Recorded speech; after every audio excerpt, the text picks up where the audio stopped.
when I was having to deal with some very difficult customers on airplanes. You can imagine being trapped in a tube for 6 hours with people who are very upset about something and just having to find a better way to manage that. And one way to do that is through today's topic, which is being assertive. So what we're going to learn today, we're going to identify 4 different communication styles. And that's going to be a bit of a spectrum that we're talking about, but I'll get more into that here in a few moments. So really what we're talking about is assertiveness as your preferred method of and style of communicating with others. We're going to find out some of the barriers as to what holds us back. Why aren't we more assertive if it is such a great way to communicate? And we're going to actually talk about assertive communication, how we do it, why we do it. And finally, how to actually say no. Because a lot of us feel a lot of the time we just can't say no for any number of reasons, and we'll cover those. So, since I deal in conflict, let's just have a basis for what we're all talking about. So conflict definition is the opposition between 2 or more beliefs, perspectives, or values. So as we all know, in the workplace, you're going to come across maybe not necessarily beliefs, but definitely perspectives. If you're working on a project, best way to get it done, most efficient way to get it done, the resources you're going to need, or what have you. So quite often when people think of conflict, they just think of it as a negative. I was just having a conversation the other day with a woman, and she says she avoids it at all cost. Conflict is to be avoided no matter what. We can probably guess what kind of conflict style or communication style she prefers. But unfortunately with negative conflict, people think they get hurt feelings, they build up a lot of resentment, and they get their needs are just unmet. But it does have a positive aspect. Formation of common ground, right? Sometimes you don't even know what you have in common with someone, maybe if it's in a workplace situation that you're both actually working towards the same goal, even if you're from different departments. You have a deeper understanding of what's going on, and you get new perspectives. That's how you grow. That's how you come up with new solutions.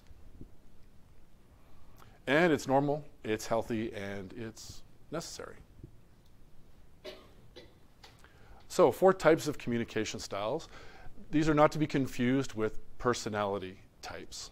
Okay, I'm sure someone in here has done some sort of personality test for work, whether it's a DISC or a Thomas Kilmann, where you find out you're a dominator or an influencer or an accommodator, or one of those. We're not talking about that, right? This is just how people communicate in their personal lives, in their work lives. So the first one, like the woman I just discussed, is passive. They want to avoid conflict. However, when they're, say, in a workplace situation, your needs are not met because you're too busy agreeing probably to do everything that anyone asks you so that you're liked or the people don't dislike you, and you put those people's needs ahead of your own. Now, not to confuse passive people with being inactive people, people that are just doormats that just let the world roll over them. These people are probably the most active people because they have taken on way more than they can ever accomplish. Second type, aggressive. We know these people as bullies. Their objective is to win. However, that tends to hurt relationships. Any rational, normal thinking person does not want to be around aggressive people longer than they have to. And they're often critical. They're the finger waggers.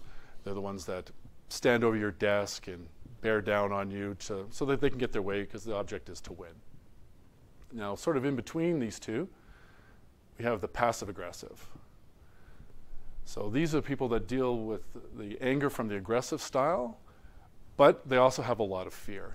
These are the people that won't confront you when there's an issue. They will go and talk to 3 or 4 colleagues about you, right?